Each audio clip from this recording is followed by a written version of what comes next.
ITVX.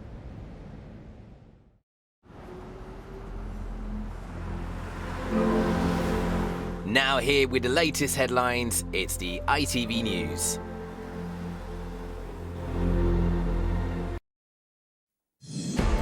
The world welcomes the new year in with a bang.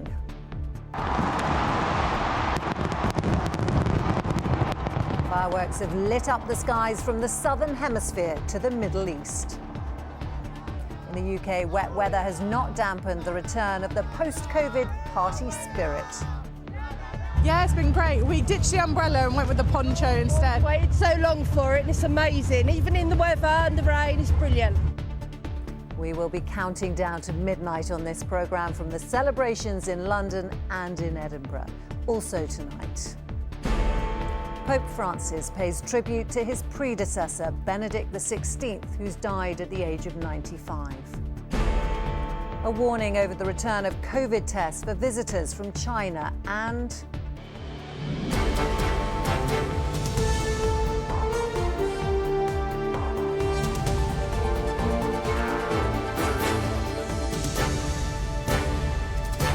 This is ITV News with Romilly Weeks. Good evening. The world is already welcoming 2023, and for many countries, the spectacular celebrations symbolise a return to normality after years of COVID disruption. For the first time since 2019, the London fireworks display and Edinburgh Hogmanay events are back in full force. It is now just less than 20 minutes until Big Ben strikes midnight and the celebrations begin. We will be counting down with John Ray in central London and Louise Scott in Edinburgh. But first, Charlie Frost on how the world has marked the arrival of 2023.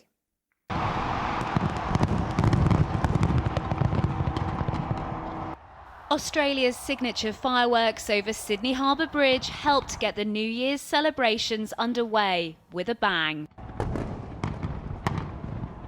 Around 1 million people there watching, ringing in 2023.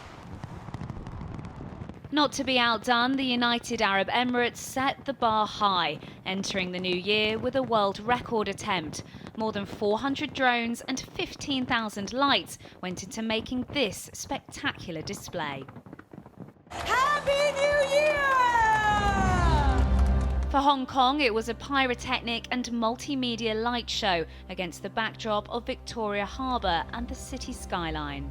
While closer to home, an hour ahead of us, France celebrated with 8 minutes of fireworks over the Champs-Élysées and the Arc de Triomphe.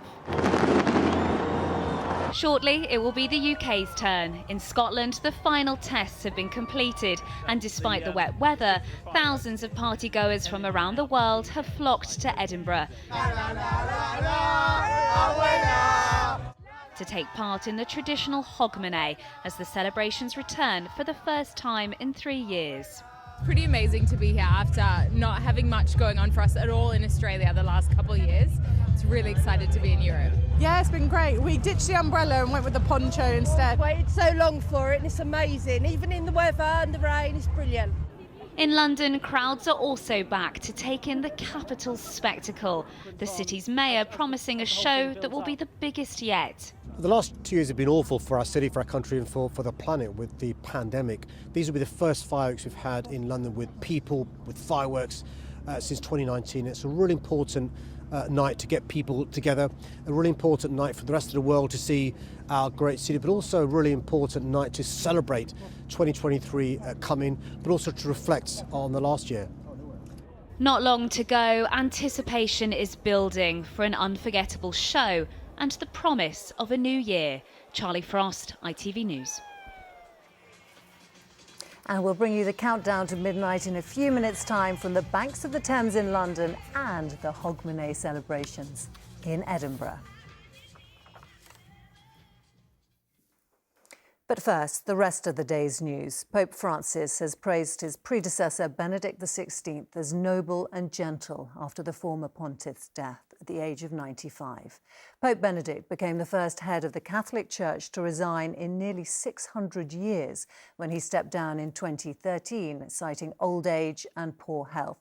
King Charles has paid his own tribute to the former Pope's constant efforts to promote peace and goodwill to all people. Julie Etchingham now looks back at his life.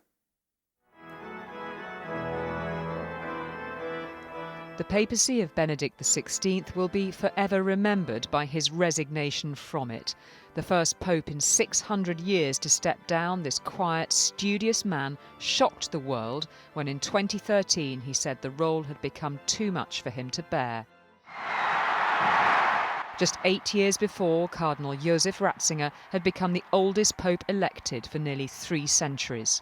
Cari fratelli e sorelle. He had almost as a motto, faith in God is not a problem to be solved, but it's a richness to be discovered again.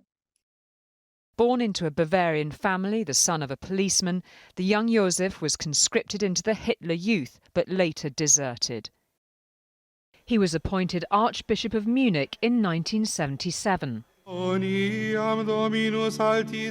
Cardinal Ratzinger, Benedict became right-hand man to his predecessor, Pope John Paul II, as anger was beginning to grow over the abuse scandal.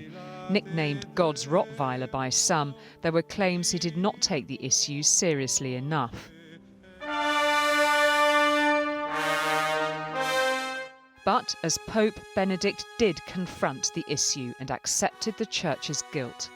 On his visit to Britain in 2010, he met victims of abuse in private and offered a full public apology. Above all, I express my deep sorrow to the innocent victims of these unspeakable crimes. The Pope was a man of great compassion who cared deeply about global conflict. This was ground zero in 2008. God of peace, bring your peace to our violent world. Peace in the hearts of all men and women, and peace among the nations of the earth. He took that message to 2 American presidents and to Prime Minister David Cameron. Unlike his predecessor, Benedict was a reluctant pope, a studious, thoughtful man, a pianist who loved Beethoven and cats, and who lived out his final years in tranquility and privacy. We are moved as we recall him as such a noble person, so kind, and we feel such gratitude in our hearts. Gratitude to God for having given him to the Church and to the world. His critics say he failed to adapt the Church to the 21st century. But his beliefs that its strength lay in traditional values and absolute truths struck a deep chord with those who flocked in their thousands to see him. Former Pope Benedict XVI, who's died at the age of 95. Business leaders in the UK have questioned the government's plan to reintroduce travel restrictions for people arriving from China after a spike in COVID cases there. From next Thursday, passengers flying direct from China to England will need to return a negative test before boarding. Tourism bosses and some Conservative backbenchers have warned it must not be allowed to spiral into a new wave of restrictions. As Shihab Khan reports. This might sound like we're travelling back in time, but for the first time in a long while, there will be COVID restrictions for some travellers. Following a surge of cases in China, England has decided you'll need a negative test if you're coming from there direct. But the government is keen to stress this is precautionary. You know, we did so well to remove all our COVID-related restrictions. We don't want to go back there. We've learned the hard way of what it takes out of us. But we need to stress that this is isolated because of China failing to open up its data, failing to share with the world what's been going on in China. China decided to lift its zero COVID policy after people began protesting at the long-standing strict restrictions. Since then, there's been a surge of cases, but with the borders reopening, many are worried that COVID will spread around the world. But not everyone thinks this is the right strategy. It is double standard. I mean, we know for sure that there's a really fast-spreading new variant in New York that's now dominant in New England and the US, and it's growing really rapidly here. But we haven't cared about that at all. I think it's a way of also trying to signal, oh, we've beaten it and China haven't, which isn't which I don't think is the right interpretation either, because firstly, we haven't beaten it, and secondly, we've had a lot of death and illness over the last 3 years.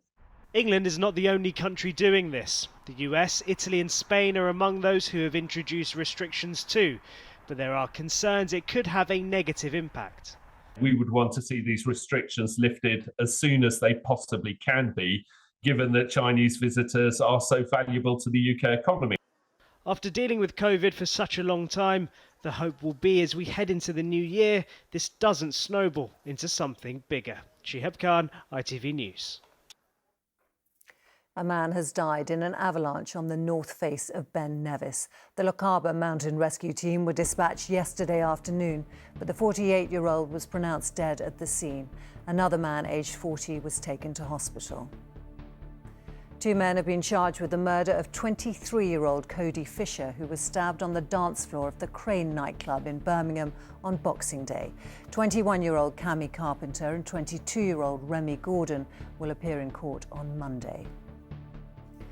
And dozens of missiles launched by Russia have hit cities across Ukraine, killing at least 1 person in Kyiv.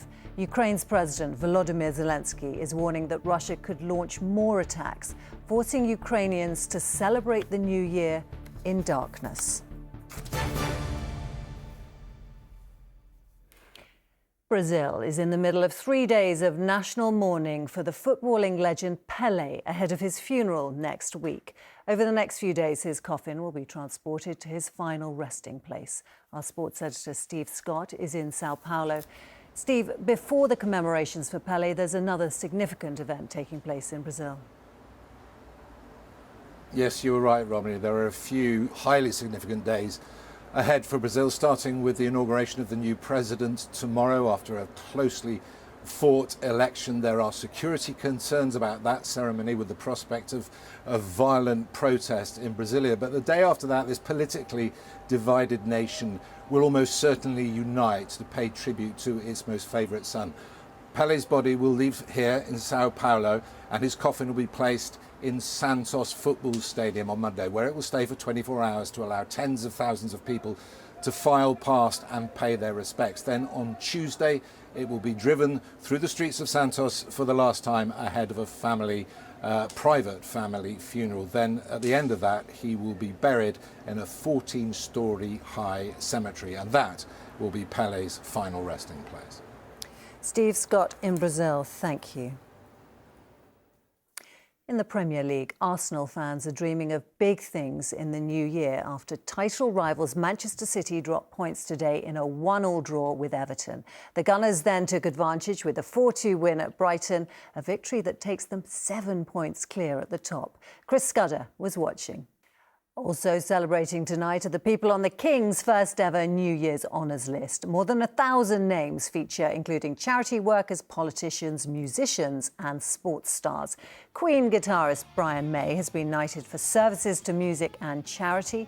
There are more than 1,000... Icing on the cake for what has been an amazing life in sports. Yes, I've had some incredible highs and highlights, of which obviously the Sydney is the pinnacle. This one sits right up there. Well, we're now less than 5 minutes away from ringing in the new year across the UK. In a moment, we'll speak to Louise Scott in Edinburgh, but first to John Ray in central London. John, what can we expect from the banks of the Thames there? Well, the moment is almost upon us, Romilly. From my right to my left, there are very, very deep crowds of people here to witness what they are told will be the best firework display anywhere in Europe tonight. Behind me, a spectacular stage has already been set. There are something like 12,000 fireworks that they will set off at the rate of 1,000 per minute. That is a lot of bang for your buck. More broadly, this is a show which we are told will in part pay tribute to the passing of Queen Elizabeth last year and look forward to the coronation of Charles next year. But a lot of the people we've spoken to here tonight have never seen a celebration like this before. How could they have done? There's been a pandemic. This, they are told, will be well worth waiting for. Thank you, John. And Louise now in Edinburgh. How are things shaping up there with the return of the big Hogmanay celebrations? Well, people have been waiting 3 years to once again be able to fully experience the New Year celebrations in Scotland's capital. And despite the weather not being so favourable, it's been raining here for several hours now. It hasn't dampened the atmosphere. The ponchos are out and the excitement is well and truly building as we head towards the bells. We're on Prince's Street, part of the street party where there's 30,000 people. Further back in the gardens, another 10,000. It is scaled back a little from pre-pandemic, but everyone here is just excited to be able to be celebrating again. And I've been speaking to people from all over the world: Australia, Israel, Mexico and Argentina, leaving sunnier climates to head here and really celebrate Hogmanay the Scottish way. Louise, thank you. So as we enter the final seconds of 2022, let's go back to London's South Bank.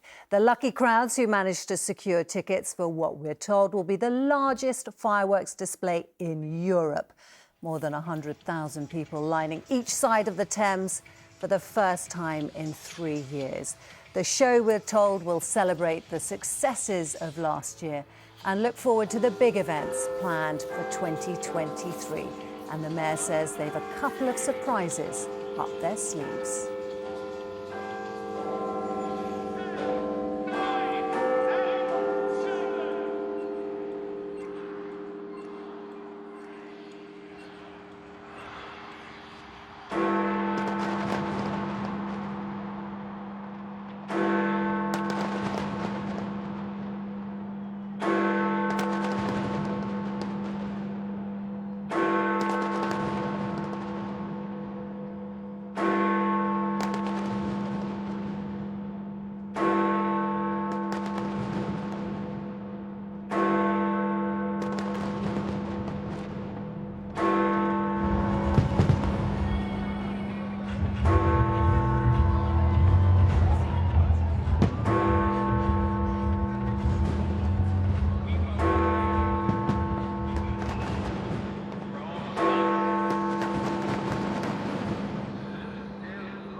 The celebrations continue here in London to mark the beginning of a new year, watched by tens of thousands of people lining the banks of the River Thames for the first time in 3 years. A display reflecting on the huge events of 2022 and looking ahead to 2023. So it leaves me only to say, from all of us here, a very happy new year.